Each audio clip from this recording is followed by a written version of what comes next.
Compass.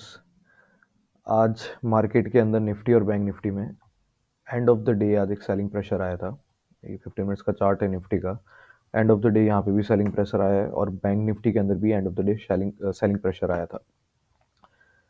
अगर मैं इसका डेली चार्ट निकाल के दिखाऊँ आपको, और अगर इसमें हम मूविंग एवरेजेस लगाते हैं, राइट, अगर मूविंग एवरेजेस में आप देखेंगे तो जो रिजेक्शन आया निफ्टी के अंदर वो उसकी 10 डेज मूविंग एवरेज से आया है, और जो बैंक निफ्टी में उसमें जो रिजेक्शन आया वो उसके 20 डेज मूविंग एवरेज से आया है। तो मैंने कल भी कहा था कि जो बैंक निफ्टी है वो आपके निफ्टी से ज़्यादा स्ट्रांग है। तो ये आपको पता कैसे चला है? अब अगर आज आप देखो तो जो निफ्टी के अंदर आपका रिजेक्शन आया वो 10 डेज मूविंग एवरेज से आया है, राइट। जो जो उसका पुल बैक था निफ्टी का वो 10 डेज मूविंग एवरेज तक था उसका, और बैंक निफ्टी का जो पुल बैक था उसका 20 डेज मूविंग एवरेज तक था। अब इससे हम लोग एक चीज़ ये भी समझ सकते हैं कि जो हमको ट्रेड लेना है, अगर हमको बाय ट्रेड इनिशिएट करना है तो हमें वो बैंक निफ्टी में करना चाहिए, और अगर हमें कोई सेल ट्रेड इनिशिएट करना है तो हमें निफ्टी के अंदर करना चाहिए। अब हम बात करते हैं दोनों की, कल का ट्रेडिंग प्लान उनके लिए क्या होना चाहिए। दोनों में चार्ट लगभग सिमिलर है, राइट। कल आज का जो पैटर्न है वो दोनों निफ्टी बैंक निफ्टी में सिमिलर है। तो अगर आप एक समझोगे तो आपको दूसरा भी लगभग उसी तरीके से ट्रेड करना है। बस डिफरेंस ये है कि बाय आप किस में करते हो, सेल आप किस में करते हो। मैं दोनों बता देता हूँ। अब निफ्टी के अंदर जो आज की सेलिंग का ये बॉटम पॉइंट है, हम उसको एक जोन लेके, एक पॉइंट लेके कंसीडर करते हैं। अगर प्राइस आपकी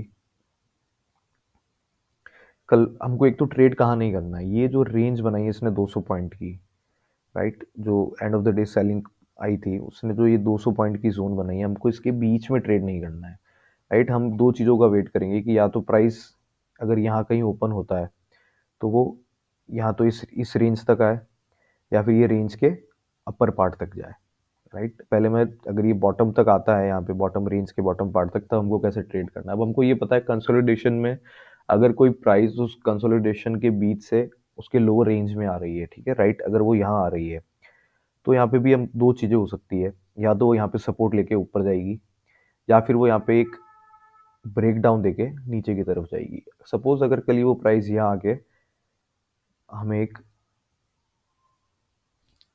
कंसोलिडेशन दिखाता है तो उसके बाद हम जो ट्रेड इनिशिएट करेंगे उस कंसोलिडेशन को निकालने के बाद करेंगे ऊपर की तरफ, बाय की तरफ, राइट। बाय मैंने आपको जैसे बताया बैंक निफ्टी में ही करना है, पर अगर कोई निफ्टी में करना चाहता है तो पहले उसको यहाँ पे एक छोटी सी, बहुत छोटी सी रेंज बनाने दो, और उसके बाद अगर वो रेंज क्रॉस करता है तो उसके बाद हम पहले टारगेट हमारे यहाँ तक के लिए, जो रेंज का अपर एरिया है, अपर लेवल से वहाँ तक के लिए हम एक ट्रेड इनिशिएट कर सकते हैं।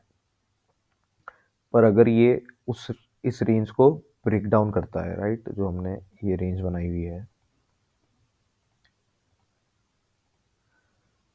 अगर मार्केट कल इस रेंज के बीच में ओपन होके इस लेवल को ब्रेक करता है तो जो हमारा सेल ट्रेड इनिशिएट होगा उसका पहला टारगेट आपका ये वाली एक रेंज हो जाएगी, राइट। इस वाले जोन में हम लोग जो हमारा इनिशियल टारगेट है उसको करेंगे। फिर अगर मान लीजिए सेलिंग प्रेशर कंटिन्यू होता है तो फिर अगर शार्प सेलिंग आएगी, राइट, अगर कंटिन्यू होगी तो वो फिर आपकी इस रेंज को भी, इस पॉइंट को भी तोड़ देगी।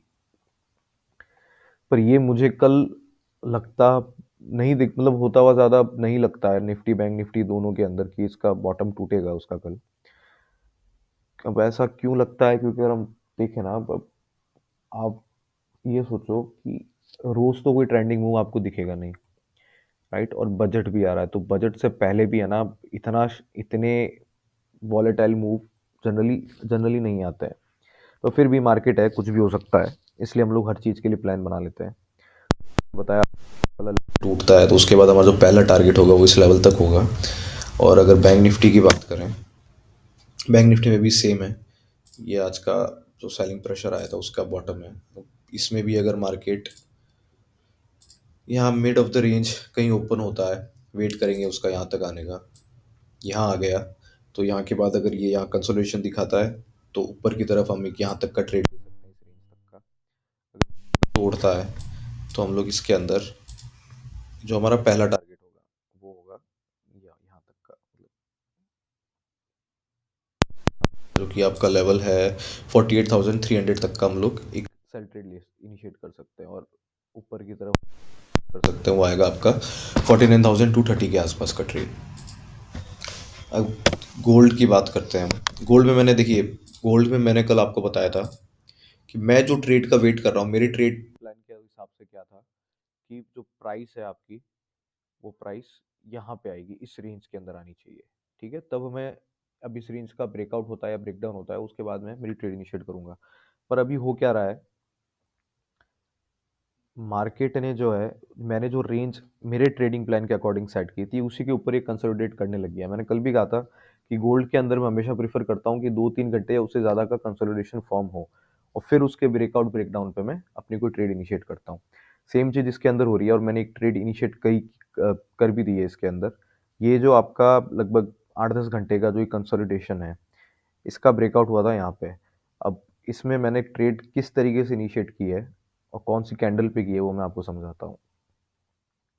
देखिए, ब्रेकआउट होने के बाद मैं हमेशा गोल्ड के अंदर 15 मिनट्स की कैंडल उस ब्रेकआउट जोन के अबव अगर क्लोज होती है, और नेक्स्ट कैंडल या फिर कोई भी सब्सिक्वेंट कैंडल अगर उसके हाई को क्रॉस करती है, तब मैं उस कैंडल पे ट्रेड इनिशिएट करता हूँ। जैसे अगर ये वाली जो कैंडल है हमारी, ये वाली कैंडल इस ब्रेकआउट जोन के अबव बंद हुई, और उसके बाद जो इस कैंडल ने इसका हाई तोड़ा, तो मेरा ट्रेड कुछ यहाँ पे कहीं इनिशिएट हुआ था। मैं एक सेकेंड में आपको दिखा देता हूँ, यहाँ पे कहीं इनिशिएट हुआ है। अब इसमें आप क्या करिए, इसका स्टॉप लॉस यहाँ रख। अब देखिए, स्टॉप लॉस भी अब आप किस तरीके का ट्रेड ले रहे हैं उस पर डिपेंड करेगा। अगर आपने कोई इंट्राडे ट्रेड लिया है, तो आपका स्टॉप लॉस इस वाली कैंडल के नीचे होगा। ठीक है, क्योंकि आपको इंट्राडे में मूवमेंट, अगर इंट्राडे में आपको मूवमेंट चाहिए, राइट, तो और रिस्क रिवॉर्ड भी आपका हाई होना चाहिए। तो अगर आप यहाँ तक का स्टॉप लॉस ले लोगे, तो आप देखो ना, अगर आप आपका टारगेट यहाँ भी सेट कर दोगे, तो अगर आप यहाँ आपका मान, फॉर एग्जांपल अगर आप यहाँ टारगेट सेट करते हो, ठीक है, तो आपका रिस्क रिवॉर्ड कितना हो रहा है, 2.25 का, जब आपने इसके नीचे अगर स्टॉप लॉस रखा है। पर अगर आपका स्टॉप लॉस यहाँ पे है, तो वो आपको जो 2.25 का रिस्क रिवॉर्ड था, वो आपका कितना हो गया, 4.45 का, राइट। इसलिए अगर आप इंट्राडे ट्रेड कर रहे हैं इसके अंदर, तो इंट्राडे ट्रेड में तो आप इसको लगभग यहाँ पे इस कैंडल के लो के नीचे आपको स्टॉप लॉस रखिए, और आपका जो पहला टारगेट आएगा, अब इसमें मैं टारगेट मेरा सेट करने का गोल्ड के अंदर जनरली इंट्राडे में अलग मेथड होता है। मैं सीपीआर यूज़ करता हूँ, right. CPR is centre pivot जो होती है। अब इसमें आपको जो ये फर्स्ट रेजिस्टेंस दिख रहा है, जो फर्स्ट रेजिस्टेंस है, मैंने तो इसमें स्विंग ट्रेड ली है, पर मैं आपको इंट्राडे ट्रेड के पर्सपेक्टिव से बता रहा हूँ। तो ये जो मेरा ये वाला लेवल है R1 का, ये मेरा R1 का लेवल आ रहा है अराउंड 2764। तो मेरा जो पहला टारगेट होगा इसके अंदर, तो मेरा पहला टारगेट ही बन रहा है जिसका रिस्क रिवॉर्ड आ रहा है, देखिए 6.53, राइट। अब इसमें आप स्टॉप लॉस मूव करते जाइए, यहाँ टारगेट का वेट करिए, या फिर अगर किसी को इतना लंबा टारगेट नहीं चाहिए, तो वो 1:2 या 1:3 का रिस्क रिवॉर्ड लेके ट्रेड इनिशिएट कर सकता है। पर अगर आप स्विंग ट्रेडर हो, जो कि मैंने ट्रेड लिया है स्विंग ट्रेडिंग के लिए, तो मेरा जो स्टॉप लॉस है वो मैंने यहाँ सेट किया है, राइट, यहाँ पे सेट किया मैंने। इसमें टारगेट कैसे सेट किया है, अब अगर आप स्विंग ट्रेडिंग कर रहे हो, तो फिर तो मैं आपको ये सजेस्ट करूंगा कि आप प्राइस पैटर्न के हिसाब से ही आपके टारगेट सेट करो। तो मेरा उसके हिसाब से पहला टारगेट क्या है गोल्ड के अंदर, मेरा पहला टारगेट है 2771। क्यों? क्योंकि यहाँ से एक सेलिंग आई थी, तो मैं ये एक्सपेक्ट कर रहा हूँ कि अगर मार्केट को वापस नीचे आना है, तो वो इस पॉइंट से आएगा, राइट, इस पॉइंट से आएगा। तो मेरा पहला जो टारगेट है वो यहाँ पे है। उसके बाद मैंने कल भी बताया था कि मेरा जो मेजर टारगेट है वो फिलहाल के लिए वो ये वाला है, जो उसका ऑल टाइम हाई जोन है। तो इस लेवल को मैं एक्सपेक्ट कर रहा हूँ कि गोल्ड नियर फ्यूचर 1 या 2 दिन में इसको टच कर सकता है। तो ये हो गया हमारा गोल्ड का ट्रेडिंग सेटअप। अब बात कर, मैंने ट्रेडिंग के लिए दो स्टॉक्स आइडेंटिफाई किए हैं। पहला है मारुति। मारुति में क्या आप नोट करो, ये पहले एक सेलिंग आई, उसके बाद इसने अपना एक बेस बना लिया यहाँ पे। अब उसने इस बेस का ब्रेकआउट दिया, उसके बाद एक पुल बैक आया है इसी ब्रेकआउट जोन पे। उसके बाद इसने एक, इसकी जो अपर रेंज है वहाँ पे एक कंसोलिडेशन फॉर्म किया है। अगर इसको मैं 1 आवर टाइम फ्रेम पे दिखाऊं आपको, तो अब ये देखो ये कितना प्यारा कंसोलिडेशन हो रहा है। ठीक है, अब हमारा ट्रेड कहाँ इनिशिएट होगा, मेरा ट्रेड इनिशिएट होगा इसके ब्रेकआउट पे। ब्रेकआउट पे अगर मैं इसको 15 मिनट्स पे ले जाऊँ, और मैं ब्रेकआउट पे मैंने जैसा आपको गोल्ड का बताया था, वैसे निफ्टी में मैं ये एक्सपेक्ट करूंगा कि अगर इसकी कोई कैंडल 5 मिनट्स की या 15 मिनट्स की भी अगर इस रेंज के ऊपर क्लोज होती है, ठीक है, तो मेरा एक ट्रेड इनिशिएट हो जाएगा इसमें बाय का। ये ये केस तब होगा जब स्टॉक इस रेंज में कहीं ओपन होता है, राइट? इस रेंज में अगर ये ओपन होता है कल और यहाँ पे एक 5 या 15 मिनट्स की कैंडल का क्लोज आता है, उसके बाद मैं इसमें एक बाई की ट्रेड इनिशिएट कर सकता हूँ। या फिर सेकंड ट्रेड किस तरीके से, सेकंड सिनेरियो क्या हो सकता है इसका कल? सपोज ये इस रेंज में ओपन नहीं होके ये मान लीजिए कोई गैप अप ओपन होता है, राइट? गैप अप ओपन होने के बाद मैं दो चीज़ों का वेट कर सकता हूँ, या तो मैं गैप अप होने के बाद इस प्राइस का वापस से इस ब्रेकआउट जोन पे सपोर्ट लेने का वेट करूँ और फिर एक मेरा बाय ट्रेड इनिशिएट करूँ। या फिर कल ये भी हो सकता है कि ये मान लो अगर गैप अप ओपन होता है, राइट? और जनरली स्टॉक्स में होता है ये चीज़ कि अगर ये गैप अप ओपन हुआ, यहाँ पे कहीं ओपन हुआ है, ठीक है, एक 5 मिनट्स की कैंडल इसने बनाई और नेक्स्ट 5 मिनट्स की कैंडल ने इसी कैंडल का ब्रेकआउट दे दिया, तो ये जो 5 या 15 मिनट्स की कैंडल होगी इसके ब्रेकआउट पे मैं एक ट्रेड इनिशिएट कर सकता हूँ। तो मेरा इसमें भी पहला टारगेट क्या होगा? अब मैं देखूंगा किस तरीके से इस इंट्राडे ट्रेड को टारगेट सेट करने के पर्सपेक्टिव से। अगर मेरे को टारगेट सेट करना है इसका, तो आप ये चीज़ नोट करिए। अगर आप सपोज स्विंग ट्रेडर हैं इसके अंदर, तो स्विंग ट्रेडर को किस तरीके से इसमें stop target and stop loss, जैसे मैंने आपको गोल्ड का बताया था कि अगर आप स्विंग ट्रेडिंग के हिसाब से टारगेट और स्टॉप लॉस देख रहे हैं तो फिर आप प्राइस एक्शन को देखिए, राइट? अब मुझे यहाँ पे बैक ऑफ द चार्ट ऐसा कुछ मेजर रेजिस्टेंस यहाँ पे दिख नहीं रहा है, राइट? तो मैं इसमें क्या करूँगा, मैं इसकी रेंज कैलकुलेट करूँगा पहले। ये जो इसने कंसोलिडेशन जोन बनाया है इसकी रेंज कितनी है, राइट? इसकी रेंज है यहाँ तक, ये मैंने रेंज कैलकुलेट की इसकी। अब मैं इसी रेंज को ब्रेकआउट के बाद कैलकुलेट कर लेता हूँ ये कितनी होती है, राइट? ये आपका हो गया पहला टारगेट अगर आप स्विंग ट्रेडर हो तो, राइट? ये आपका, अगर क्योंकि देखिए इतना अच्छा पैटर्न अगर बन रहा है तो मैं ये एक्सपेक्ट करता हूँ कि ये मूवमेंट देगा तो अच्छा मूवमेंट देगा। तो ये हमारा एक पहला टारगेट है कि भाई जिस पे आप अपना थोड़ा सा प्रॉफिट बुक कर लो, जो कि आता है आपके 12,500 के आसपास। अब ये डिपेंड उस पर भी करता है कि मार्केट कैसा चलता है। अगर निफ्टी में शार्प सेलिंग आ जाती है तो ये भी हो सकता है कि ये फर्स्ट टारगेट से ही वापस रिवर्सल ले ले ब्रेकआउट होने के बाद। तो आपका स्विंग ट्रेडिंग में पहला टारगेट आता है अराउंड 12,500 का। और अगर आप इंट्राडे में देखते हैं, अगर मैं इंट्राडे का देखूं तो इंट्राडे में भी आई मैं ये सजेस्ट करता हूँ कि आप सीपीआर से ही आपका स्टॉप लॉस तो नहीं, पर अगर आप आपका टारगेट सेट करते हैं तो वो ज़्यादा इफेक्टिव रहेगा, राइट? तो अगर कल मान लीजिए ये यहाँ पे, अब देखिए इसका जो रेंज है सीपीआर वो यहाँ है, ठीक है?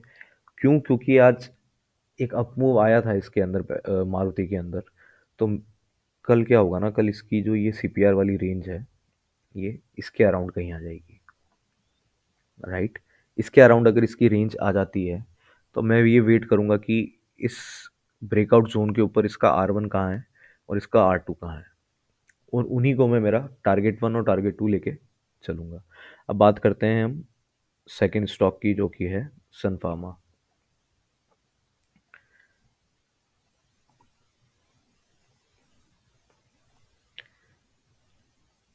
तो अगर आप सन फार्मा के अंदर देखोगे, मैं सीपीआर वगैरह हटा देता हूँ एक बार, सिर्फ हम प्राइस पैटर्न पे फोकस करें तो इसका डेली चार्ट है। वो अब यहाँ देखो, यहाँ पे एक आज मार्केट ने थोड़ा सा पुल बैक तो दिया था, पर फिर भी सन फार्मा में वो पुल बैक आया नहीं है, राइट? सन फार्मा ने अपना एक सपोर्ट जोन भी तोड़ा है। अब इसमें हम ट्रेड कैसे किस तरीके से इनिशिएट करेंगे, 1 आवर पे जाता हूँ मैं। 1 आवर पे एंड ऑफ द डे ये थोड़ा सा कंसोलिडेट हुआ है। अब क्यों? क्योंकि अगर इसने अपना सपोर्ट जोन ब्रेक किया है तो मैं इसमें बाय ट्रेड से ज़्यादा सेल ट्रेड लेने के ही पर्सपेक्टिव रखता हूँ मैं। तो 1 आवर के टाइम फ्रेम पे ये इसके यहाँ पे कंसोलिडेट हो रहा है। अब वही है, रेंज ब्रेकआउट पे ही आपको ट्रेड इनिशिएट करना है, या फिर अगर छोटा सा पुल बैक आता है और वहाँ पे अगर आपको कोई सेल सिग्नल दिखता है तो आप उस पर ट्रेड इनिशिएट कर सकते हो। तो इसकी रेंज ये वाली बन रही है, राइट? कल अगर मार्केट या एक दो दिनों के अंदर भी अगर सन फार्मा इस रेंज का ब्रेकडाउन देता है तो हम इसके ब्रेकडाउन पे एक सेल इनिशिएट कर देंगे ट्रेड। या फिर ये यहाँ पे जाके यहाँ पे कहीं मुझे एक सेल इनिशिएट करता है, यहाँ पे एक मुझे एक सेलिंग सिग्नल दिखता है तो मैं यहाँ पे इसकी एक ट्रेड इनिशिएट कर दूंगा सन फार्मा की। तो आज हमने 5 इंस्ट्रूमेंट्स पे बात की है, Nifty, bank Nifty, gold, Maruti and Sun Pharma के ऊपर। तो देखते हैं ये किस तरीके से ट्रेड हमारा चलता है। Thank you everyone.